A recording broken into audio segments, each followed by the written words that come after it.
Friends, if you enjoyed what you read, don't forget to hit the like button, subscribe, and leave your comments.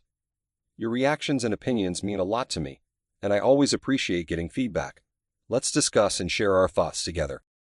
My wife left me for her dream man, then just 4 months after our divorce, she begged me to take her back. Call me evil, but seeing her miserable makes me freaking happy. 3 years ago, I 48M, found out my wife, 46F, was having an affair. She met a guy at work and came home one day telling me she was in love with him, no longer loved me, and wanted a divorce. This was a guy she'd only known for 3 months at the time. She and I have been together since we were in our 20s. We have 3 kids, 28M, 26M, and 23F. Well, I tried to fight for my marriage and didn't want a divorce, but she simply would not stop seeing this guy. After one weekend where she disappeared from Friday afternoon to Sunday night, I ended up throwing her out of the house. She immediately moved in with this guy. The only excuse she ever gave me was, "I never wanted to hurt you, but there's just something about this guy, and I deserve to be happy." That was it. That was the depth of her reasoning for throwing everything we built together away. We ended up finalizing our divorce in early 2022. Although I had very hard feelings towards her, I faked it enough to get pretty favorable divorce terms from her. It seemed she was so eager to be with her dream man that she didn't have time for a long divorce. So in the end, I got to keep my pension in the house, which I had bought from my grandmother. I did have to give her half of my 401, however. The effect on our kids was pretty devastating. All 3 of them took it very hard. My oldest son told her that if she chose this man, he'd never have a relationship with her again. As of right now, neither of our sons has a relationship with their mother. Our daughter does talk to her from time to time, but their relationship is very strained, to say the least. My daughter is a very kind person, and she tries, but she usually ends her conversations with her mother even more upset than when they started. About 4 months after the divorce, my ex contacted me out of the blue. She told me she had made a terrible mistake and asked if she could come home. Her dream man turned out to be an alcoholic who she says is verbally abusive and wasted all of her money. I used this opportunity to tell her exactly what I thought of her as a person, a wife, and a mother. I told her this was her life now and to deal with it. I told her she no longer had a home at this house and to never contact me again. Then a few things happened over the last year that have driven her to start trying to contact me again. First off, I met someone. My sister introduced me to a friend of hers who was also divorced, and she and I hit it off. We've been seeing each other since last summer, and while we've agreed that neither of us wants to get married again, we are together. Once my ex heard about this, she once again tried to contact me, but I ignored her.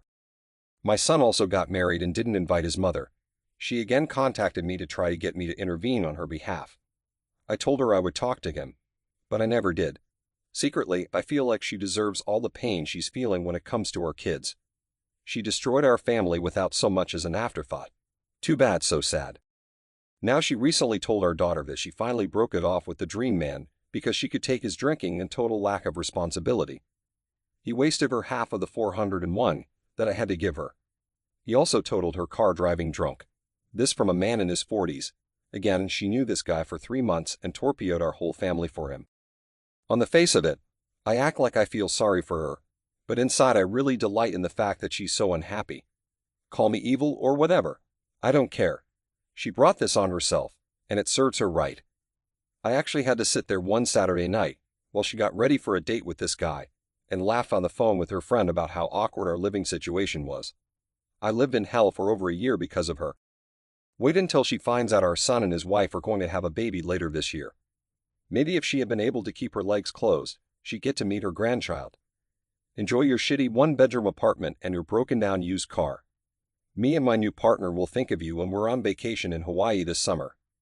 Hawaii was the trip my ex, and I always plan to take once our daughter finished college. Maybe I will send her pictures. Relevant comments. Be civil. If you want her to be miserable, then you need to be pleasant and civil, so that she can continually compare the life that she has against the life that she could have had and always think that she is worse off. OP. On the surface, I am polite. I tell my kids all the time I feel bad for her. I tell them she's still their mother and they can't cut her off forever. But inside I get this satisfaction that things turned out this way. It's petty and it's mean, but it is what it is. Comment. Ages of the kids don't quite add up. They've been together since their 20s, but their oldest kid would mean she was only 18. OP. Yes, I was 20 and she was 18 when we had our first son. We have known each other since high school. I was a senior and she was a sophomore when we first met. Comment. I don't understand why you still had to give up half your pension if it was her fault divorce. OP. Well, my actual pension I didn't give up. The 401 I had to give up half of. No fault state, unfortunately. I got her to agree to leave the pension and the house alone. The house was my main concern. I bought it from my grandmother 18 years ago, and it's been in my family since my grandparents got married. It was important to me not to sell it. Comment. Unless you've been there, it is impossible to understand the mind F. That is an exit affair. Seeing the natural consequences come to fruition must be something. I hope Hawaii is amazing. OP. Yes, it's a total mind F. To literally have the person you've been with since you were 20 come home from work one day and tell you they've fallen in love with someone they've only known for a few months, and they want a divorce. I'm sorry if this happened to you too.